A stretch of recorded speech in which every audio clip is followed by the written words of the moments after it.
You know, I could not wait to be a mom. I did not know how to be a mom, but I knew exactly how I was not going to be.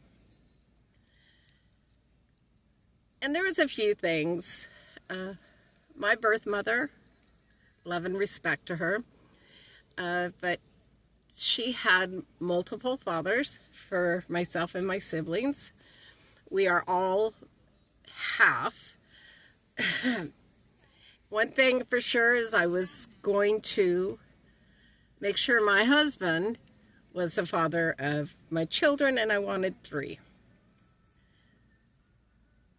So I did do that, and I knew how I wasn't going to be. I knew I was going to do a lot of I love yous, and I still do, that I was always going to be there for them, try to be understanding, respect boundaries. I knew I wasn't going to, once I divorced, I wasn't going to allow the system, and this is just me, so it's no judgment on anyone else, but I knew I was not going to allow the system to support my children. So I worked a lot, and I've always enjoyed working. And I always thought, as I watched my children go through the different tiers in life, I was excited for the adult relationship to happen. And for a while it did.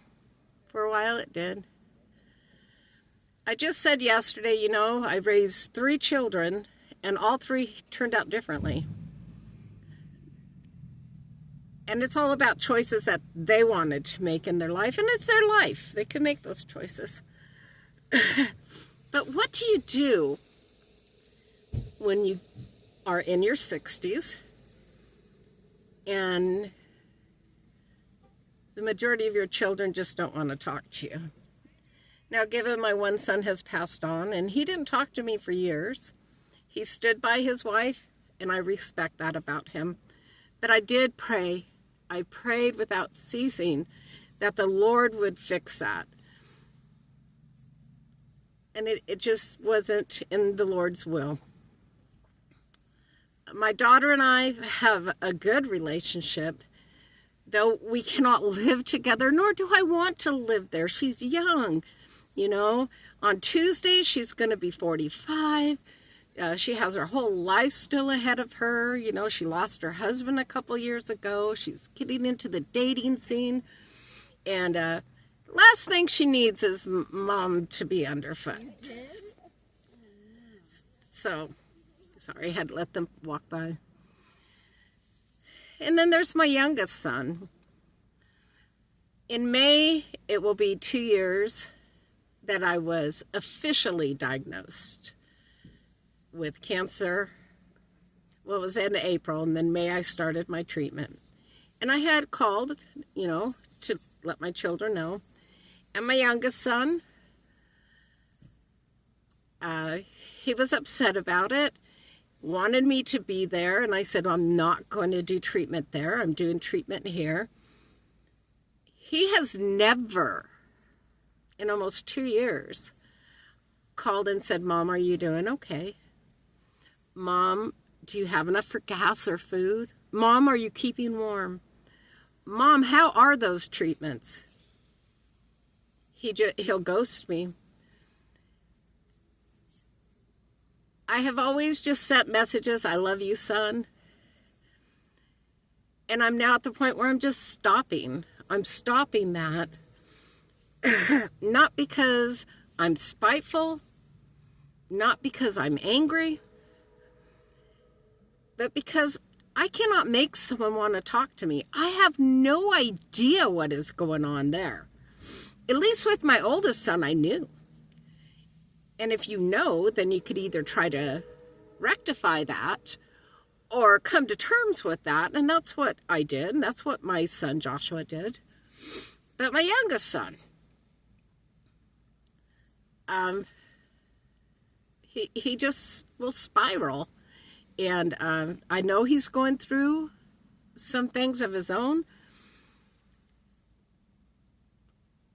It got me thinking back of all the times, as a parent, we sacrifice. That's what we do, right? We're parents. You know, if you didn't want to give up certain things, if you didn't want to do certain things, then we wouldn't have had children. And I did that. Even as he became an adult, when he needed help with his business or, you know, needed help with the children, whatever it was, even especially helping with the business, I did not want to be doing that. But I never complained, and I always helped. And I heard the things that were said about me to other people. Other people are real quick to come and tell you. And there was quite a few times I just overheard conversations. I never once got angry about it. I never once confronted, because for me, I give it to God.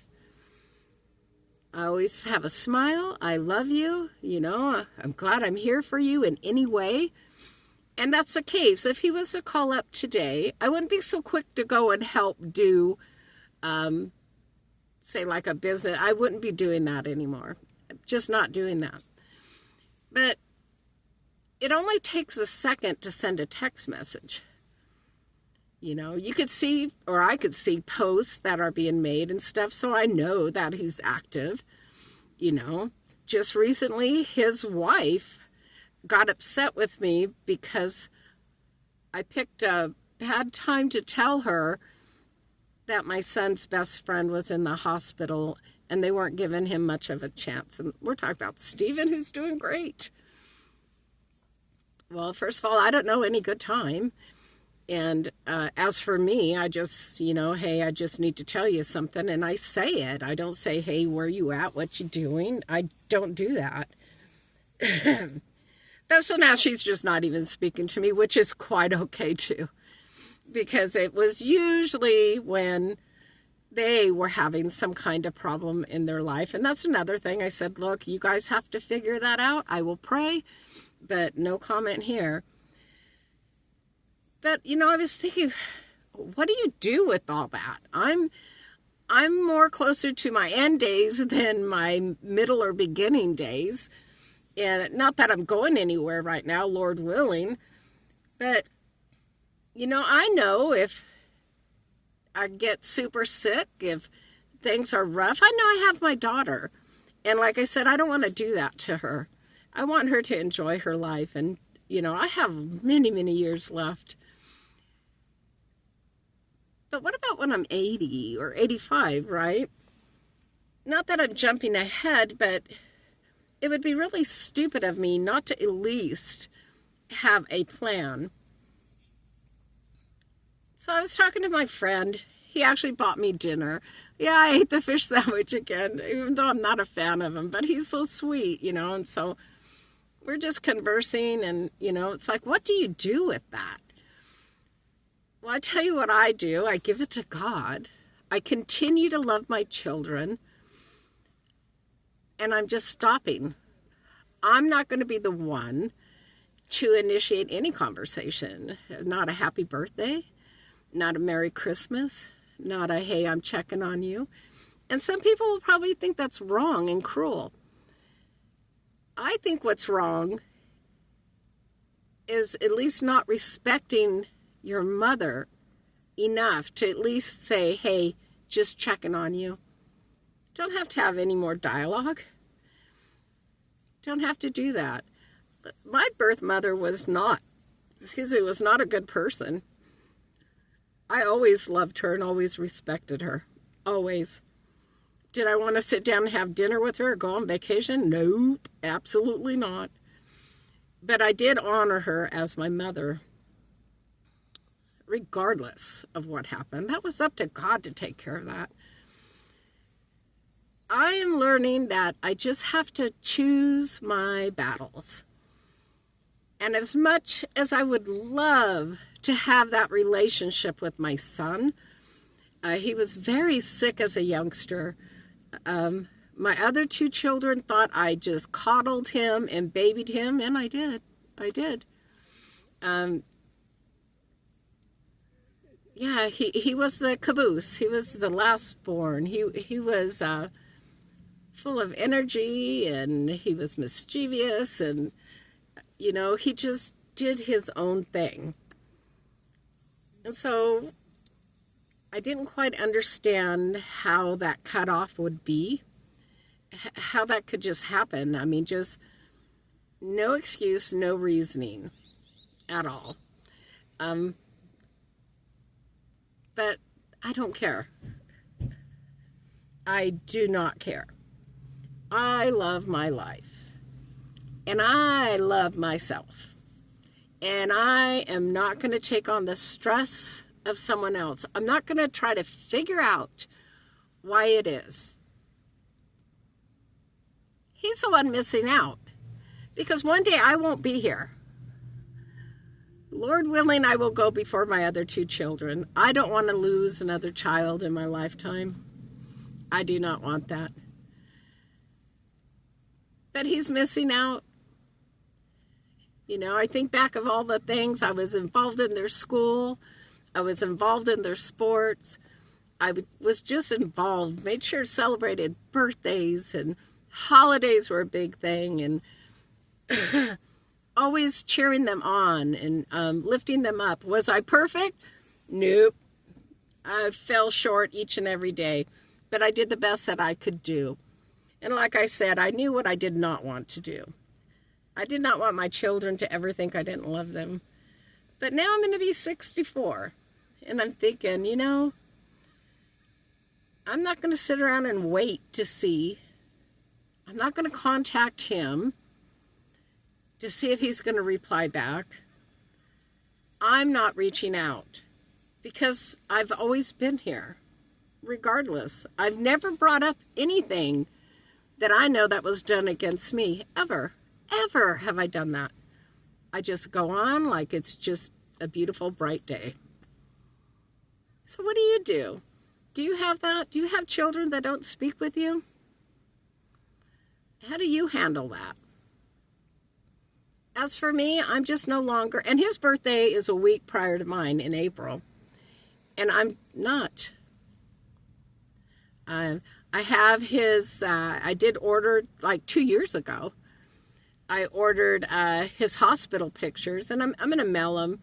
I wasn't going to mail them, but I don't even have their new address. They moved to another town in Idaho. I don't even have their address. So I'll just somehow figure out how to mail them and to somewhere, and he could have his pictures. But that's all I'm going to send is just the pictures. I want him to have those. Those are his just born pictures.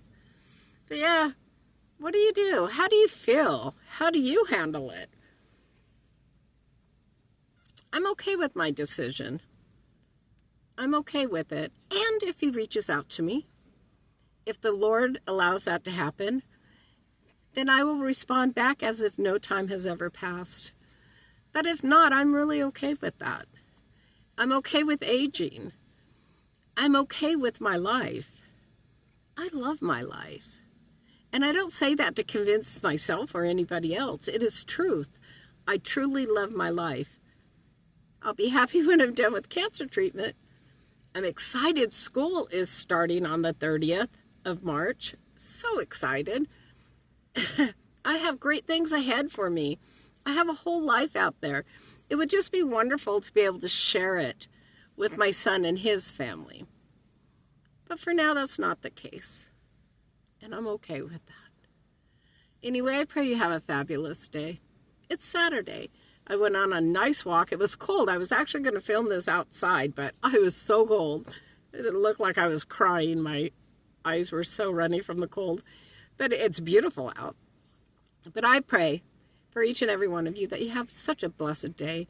And share in the comments, how do you respond when your adult children no longer want to speak to you? I don't know. I don't get it. I don't understand it, and it's not for me to understand.